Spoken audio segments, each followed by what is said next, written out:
Thanks for watching. Don't forget to like, comment, share and subscribe to Mufti Tariq Masood, famous scholar. قرآن وہ واحد کتاب ہے جس کے ٹائٹل پہ رائٹر کا نام بولو نہیں ہے، اس لیے کہ اس کا رائٹر کون ہے، اور رائٹر بھی نہیں ہے اللہ متکلم ہے، اللہ نے یہ لکھی نہیں ہے، اللہ نے کلام کیا، یہ اور عزت دے دی اللہ نے، اس کو کلام کیا، جبریل سے کلام کیا اور جبریل کے ذریعے اپنا کلام نبی کے قلب پہ نازل کیا۔ ایسا اللہ جب کلام کرتا تھا نا ہمارے نبی صلی اللہ علیہ وسلم کے قلب پہ، اس کلام کو جو اللہ کی ذات سے نکلا ہوا کلام، اس کو جب ہمارے نبی کے دل پہ نازل کرتا تھا، آپ صلی اللہ علیہ وسلم کو شدید سردی میں سخت ترین پسینہ آتا تھا۔ آج جو ہم نے آیت پڑھی ہے نا کہ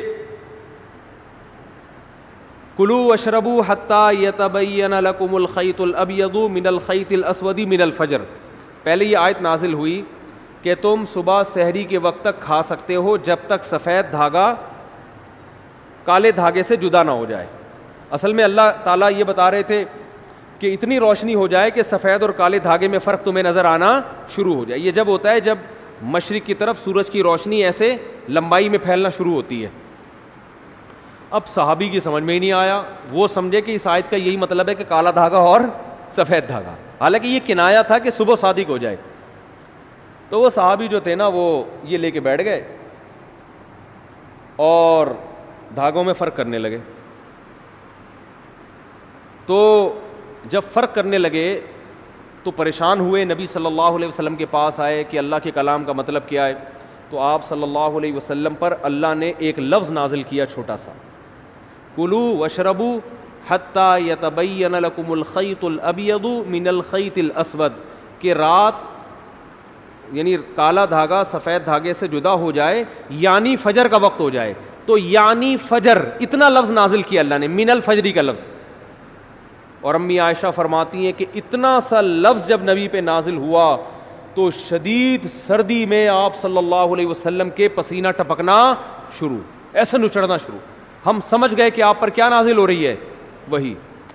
جب آپ صلی اللہ علیہ وسلم نارمل حالت میں آئے تو آپ نے کیا لفظ پڑھا، من الفجر، بس اتنا سا لفظ۔ تو یہ اللہ کا کلام تھا۔ ایک اور دلچسپ واقعہ ہمیں ملتا ہے احادیث میں، قرآن مجید کی آیتیں نازل ہوئیں، لا یستوی القاعدون من المؤمنین، جو مومنین میں پیچھے بیٹھنے والے لوگ ہیں وہ ان کے برابر نہیں ہو رہے جو میدان جہاد میں بولو لڑتے ہیں۔ پیچھے بیٹھنے والے آگے میدان جہاد میں لڑنے والوں کے برابر، بولتے کیوں نہیں یار، کیا ہو گیا، نہیں ہے۔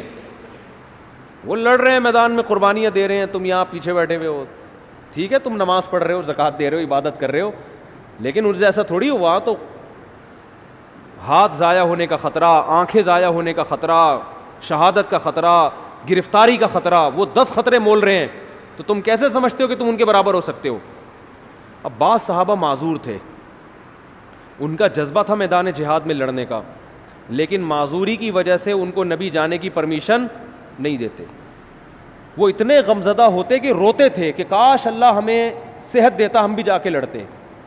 اب جب یہ آیتیں نازل ہوئیں تو ان کا دل تو اور بیٹھ گیا کہ بھئی ہمارا تو بالکل انہی کی طرح لڑنے کا جذبہ ہے، ہمارے بازوؤں میں طاقت نہیں، ہمارے کوئی نابینا تھے، کوئی بیچارے معذور تھے پاؤں سے، کوئی اپاہج تھے، تو ہمیں تو نبی روکتے ہیں، ورنہ ہمارا تو جذبہ ہے، اور اللہ نے کہا کہ تم ان کے برابر نہیں ہو سکتے، جبکہ ہم تو روتے ہیں یہاں بیٹھ کے کاش ہمیں بھی وہاں جانے کا موقع ملتا۔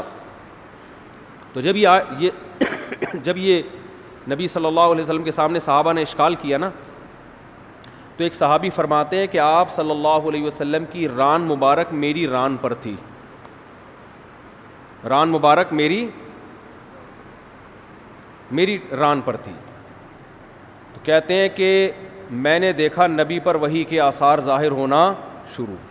صحابہ گئے نبی کی خدمت میں، یا رسول اللہ ہم تو معذور ہیں، اور اللہ کہہ رہا ہے لا یستوی القاعدون من المؤمنین والمجاہدون فی سبیل اللہ، پیچھے بیٹھنے والے اللہ کی راہ میں جہاد کرنے والوں کے برابر نہیں ہیں۔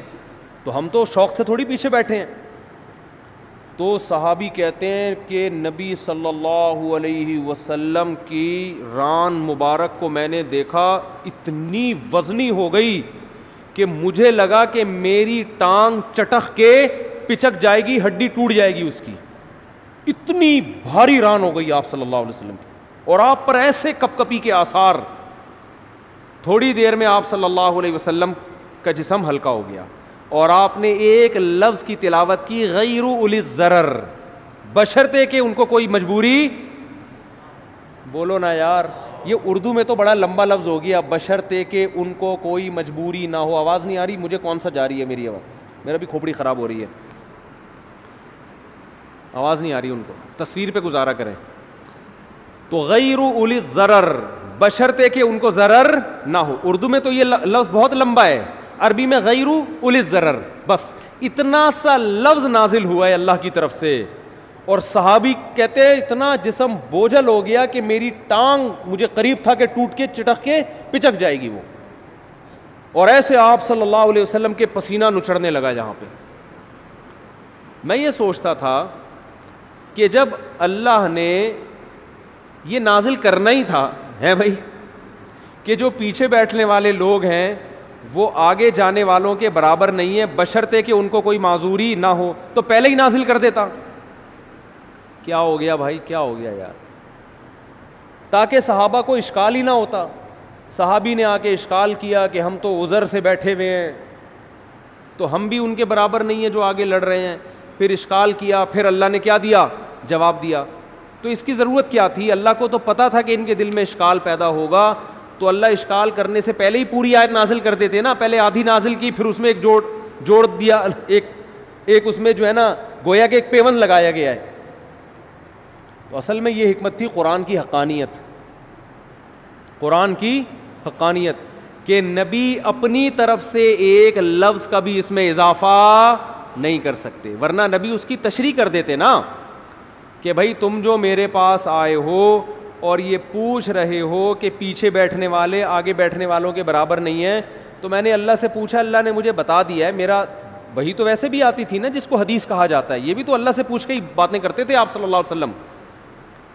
تو میں نے اللہ سے پوچھا، اللہ نے بتایا کہ اس میں خود بخود یہ شرط لگی ہوئی ہے کہ بشرطے کہ کوئی عذر نہ ہو، یہ بتا دیتے، لیکن نہیں، اللہ نے یہ ثابت کرنا تھا کہ اس میں نبی اپنی طرف سے کوئی ایڈیشن بولو نہیں کر سکتے، اور صحابہ کو یہ بھی دکھانا تھا کہ یہ نبی کے اپنے الفاظ نہیں ہیں، یہ آسمان سے نازل ہوئے ہیں، اپنے الفاظ میں انسان کی یہ کیفیت نہیں ہوتی، یہ واقعی من جانب اللہ الفاظ نازل ہو رہے ہیں کہ ایک لفظ نے اتنا بوجھل بنا دیا کہ آج تم نے اپنی آنکھوں سے دیکھ لیا کہ تمہاری ٹانگ ٹوٹ کے ہلاک ہونے والی تھی۔ اس کا مطلب یہ ایک لفظ کا بوجھ ہے جو اللہ کی ذات سے نکلا اور پیغمبر کے قلب پہ نازل ہوا، تاکہ صحابہ کو اور اطمینان ہو جائے کہ یہ ان کا کلام نہیں ہے، اپنے کلام کے وقت یہ کیفیت تھوڑی ہوتی ہے انسان کی۔ تو ایسا اللہ نے حفاظت کا وعدہ کیا، اور